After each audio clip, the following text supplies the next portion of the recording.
Beautiful. Beautiful. Wow. We're live. Edwin, the intern, couldn't make it for the AV support, but we still got the group together. Wow. Cool. Welcome, everyone. I'm Joey, CEO and co-founder of Nook, alongside. My name is Kenzen. I'm the CTO of Nook. I'm Sohail. I'm another co-founder. Yeah. And we are the Nook team, and then we will make this a short but sweet rundown of how Nook is going, and then a little surprise towards the end.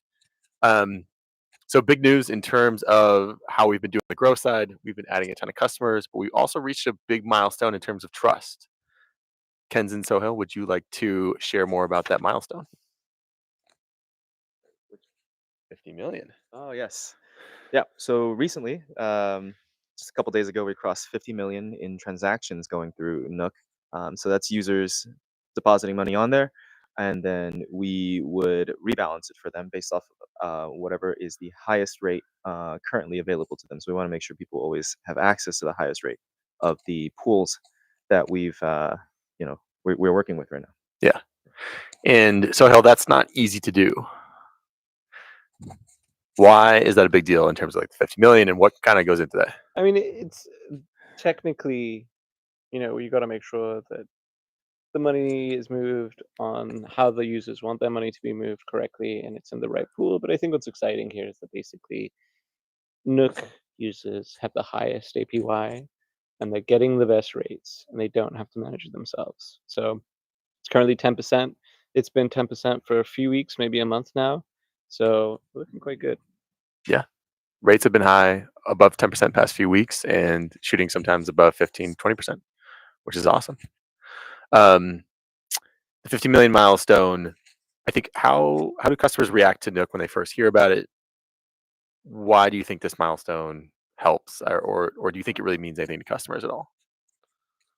Yeah. I think one of the big things that kind of this reinforces is kind of the trust in the system, and it's been working. It's been working smoothly, and it's been working for a lot of customers with significant amounts of money going through it. So that's just kind of showing how efficient it is, how safe it is, and how smoothly things have been going for the majority of our customers.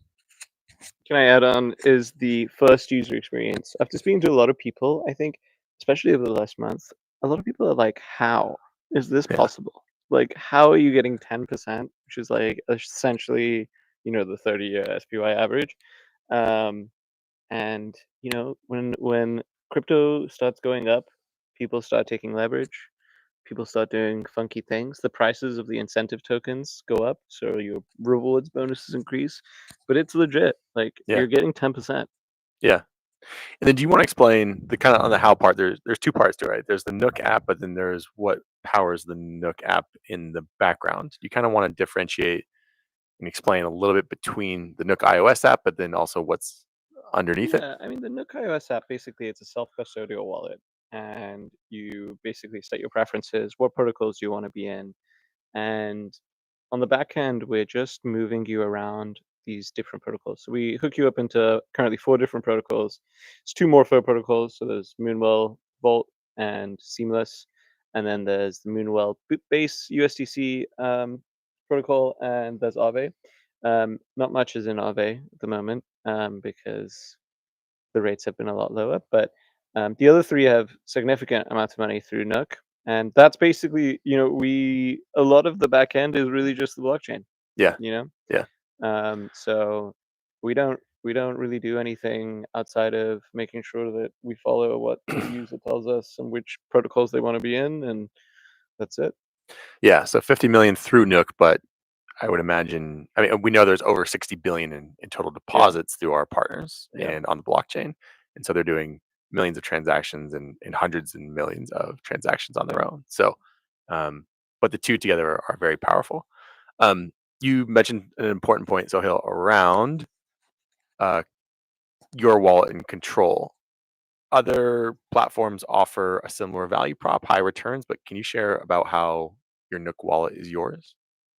Yeah, so we use Privy as a wallet infrastructure provider, and so we create smart wallets on your behalf. You have a private key that you can export that controls that smart wallet from Nook. So at any point you can, if you want to, export. It's technically difficult, but it's doable.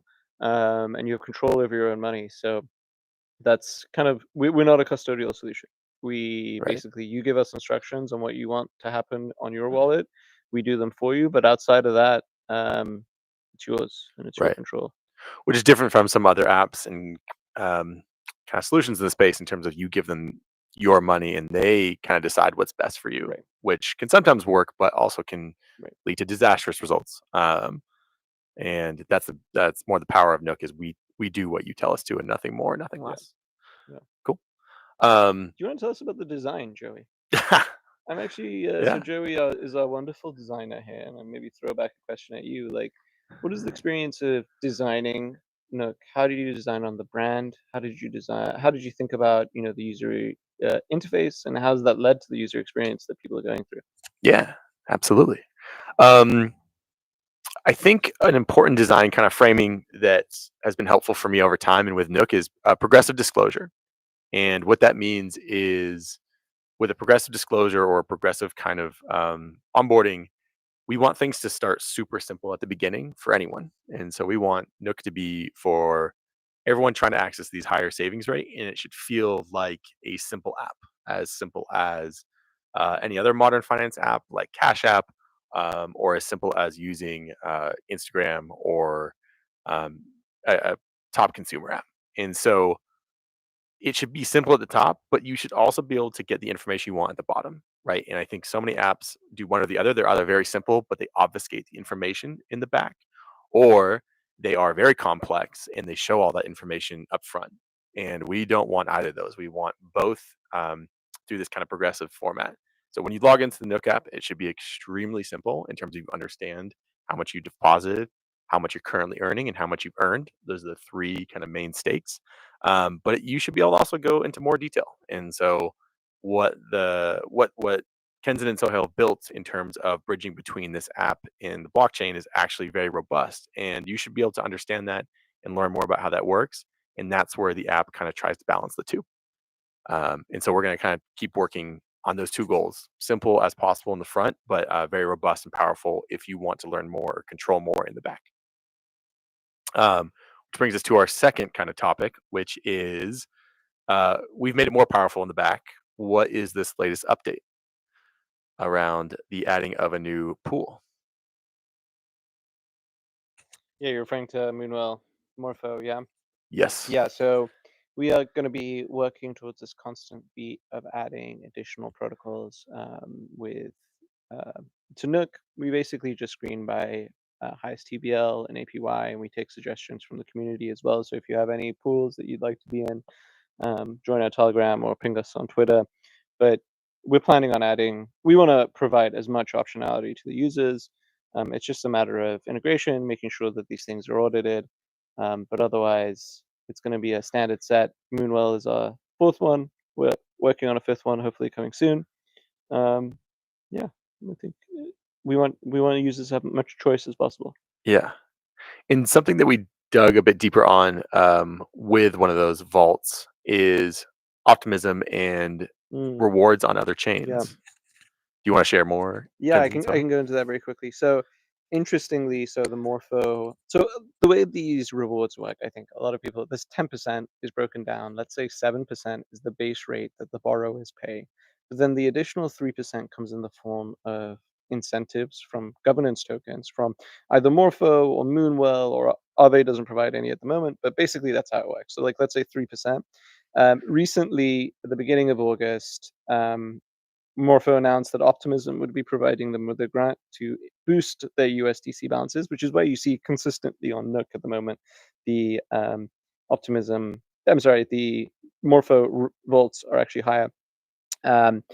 But we've had we kind of out of nowhere we had this new challenge of being able to claim your Optimism rewards on the OP chain,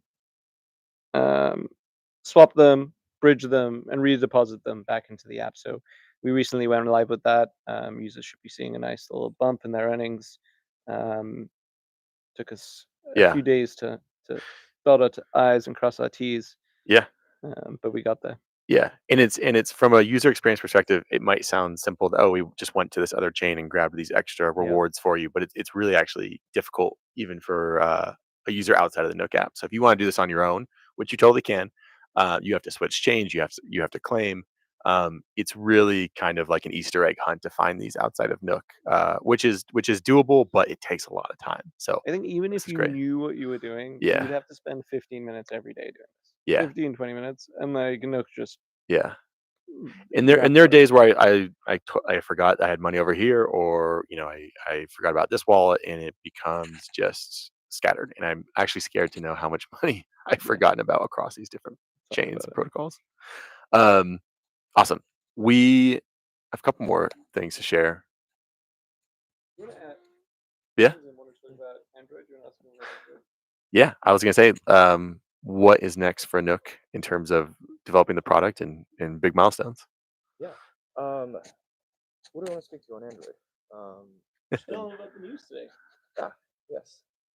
Well, so Android, as of today, just announced that they require KYC for all self-custodial wallets. This includes things like Coinbase Wallet, MetaMask, any of these guys, any self-custodial wallet, which actually kind of puts a bit of a bit of a blocker for small companies to get onto Android and for people to easily access these self-custodial wallets. So we're kind of reevaluating, seeing what we can do there around this, or if we launch internationally. This rule only applies to the U.S., but if we go internationally with Android Yeah. for now, so Okay. we're exploring our different options for Android. Yeah, we want to make sure we figure that out right, and we launch something that's within the local rules and regulations for sure, just like we have with the iOS app in the US. On that front, though, there is the Android question, but there's also the non-US question. Mhm. Any particular geos, countries that you're looking at for Nook outside of the US? Yeah. So we're gonna start off with English-speaking countries, just because our app is currently set up for English-speaking right now. So it's the most straightforward. But so places like Canada, UK. But we're gonna hopefully quickly follow that up with expanding to more countries, including non-English-speaking countries in the future. And roll that out depending on how the next like the simpler rollouts like Canada and UK go. Yeah, Yeah. yeah, and that's important because we want to make sure we get not just the translations, but the content, the tone, the message, everything right. We're dealing with funds, and we want to get that right to the right countries and rollout strategies. So we don't want to rush that. Cool. And then Kenzin, we have one special bonus. Do you want to share?